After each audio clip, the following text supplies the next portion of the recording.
Hello, today is May 22nd, 2018, and this is a follow-up to my previous video where I talked about the number 100 and the Jewish American baby on board. And first off, this morning, before I heard those words from the Lord, I was reading this verse. It's in Isaiah 65:20.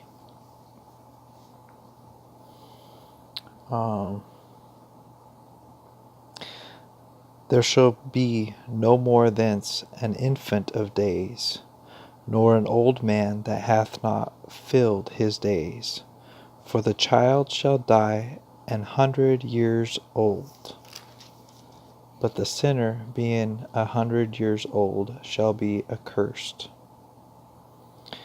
I read that this morning prior to the 100 confirmations that I got.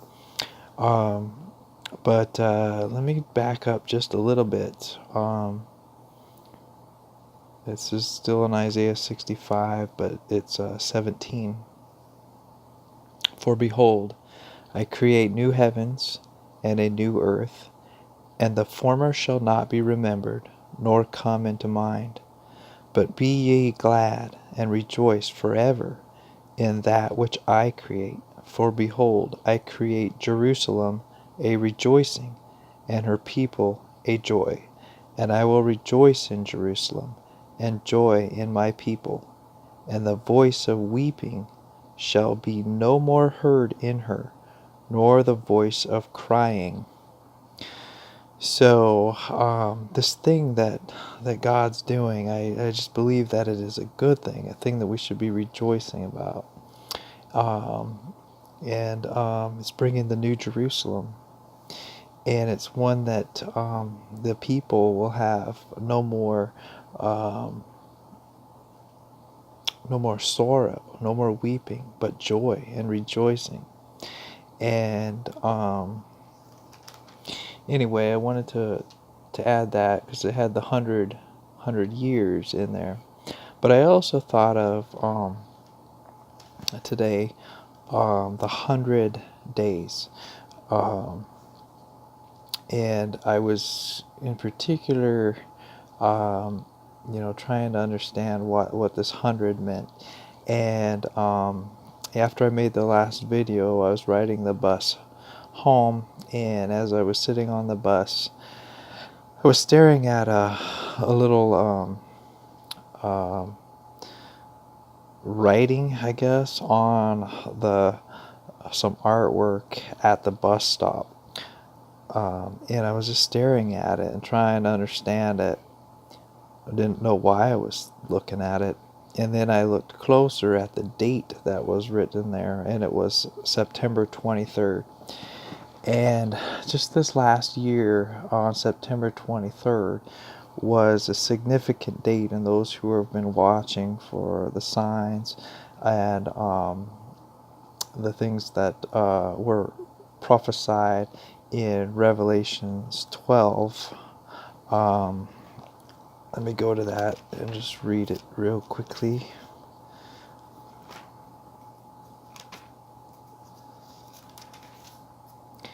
Revelations 12 says, And there appeared a great wonder in heaven, a woman clothed with the sun, and the moon under her feet, and upon her head a crown of 12 stars.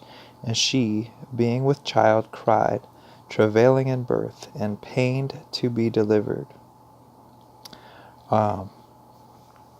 The sign was in the stars and the planets and an alignment. You could learn more about that if you go to YouTube and research it. People have done great studies on that.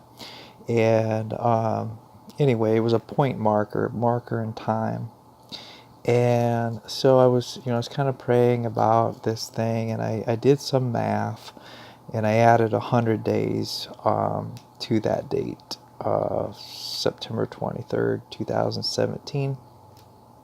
And it lands on January 1st of 2018.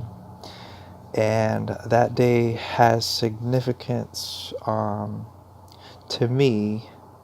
I know I'm just going to say what I did. That day I went down to cemetery where my mother was buried, and I can't really explain to you what spirit was leading me to prophesy this thing, but I read the Ezekiel. Oh, what is it? Ezekiel, I want to say 37, but I need to check it.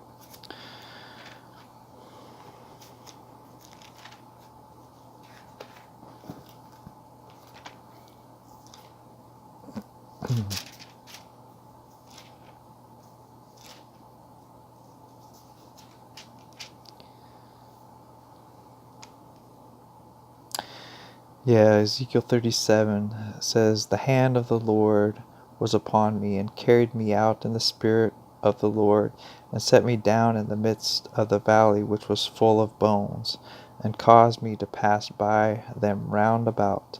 And behold, there were very many in the open valley, and lo, they were very dry. And he said unto me, Son of man, can these bones live?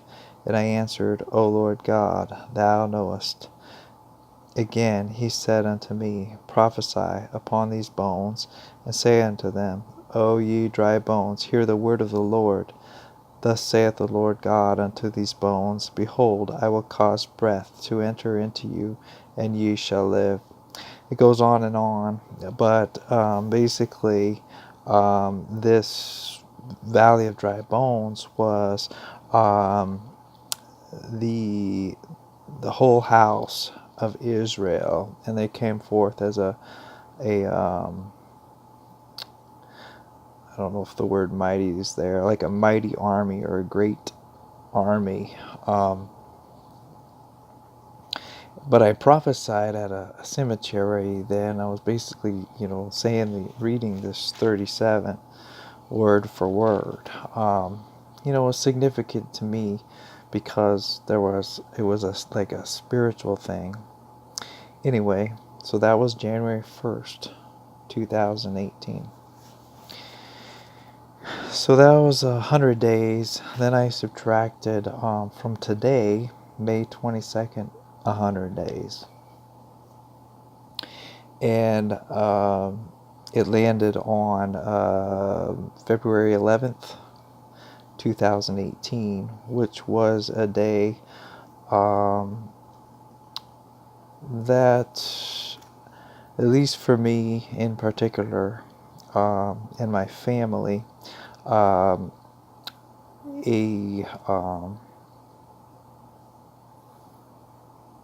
grandmother passed away, who was very special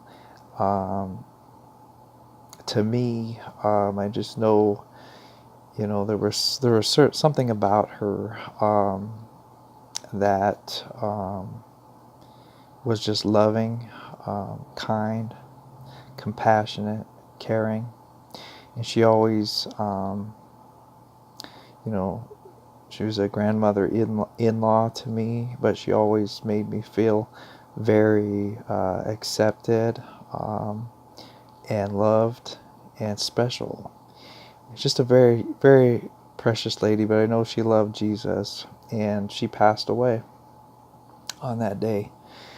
And I just know, it had an impact to me, and it was a point marker in time, and I had prayed about it a lot with God, and God told me that it was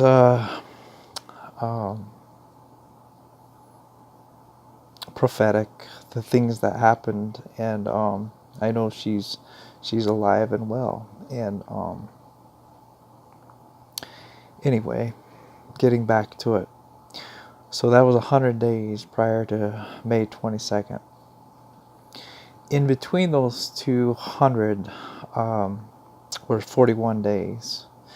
And I don't know if God was just, getting me to think with the 100, but I added the 100 plus 100 plus 41 equals 241. So all this time I've been talking about like some sort of birth of a nation, you know, Israel, Jewish American, baby on board.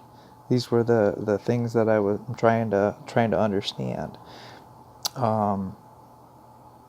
Anyway, so 241 has significance in the timeline of America in terms of number of years. We were made a nation. Independence was in July of 1776, and we're in the 241st year. So then the one other thing that's just, it keeps coming to my mind, and I might as well just say it, is that a standard birth is for human is pregnancy is 40 weeks, which times that by 7 is 280 days. And coming off of that September 23rd date, if you were to add 280 days, that lands on June 30th of this year. And I'm just kind of doing some math there, but it's 39 days from today. And there's significance in numbers. God, I know from the things that He's pointed me at and shown me, that He has so many mysteries written in the mathematics of time, the just His perfect plan is perfect, and we don't see it right now, we don't understand it, but it's His plan, not ours. And we can't, even if we knew exactly what He was doing, there's no way we could stop what He is doing. He is God, and we are man, and we are nothing without God. So anyway, those are some of my thoughts as a follow-up to the earlier message. And again, I'm just trying to teach what I can, kind of on faith as a child, not speaking from a place of great knowledge, but just sharing what God's shared to me, some of my thoughts about it. But I leave it to you for your own discernment. Just pray about it and trust God. The one best advice I could give to anybody, no matter what you're dealing with, is trust in the Lord. Just really put your trust in Him. All right, God bless you in Jesus' name.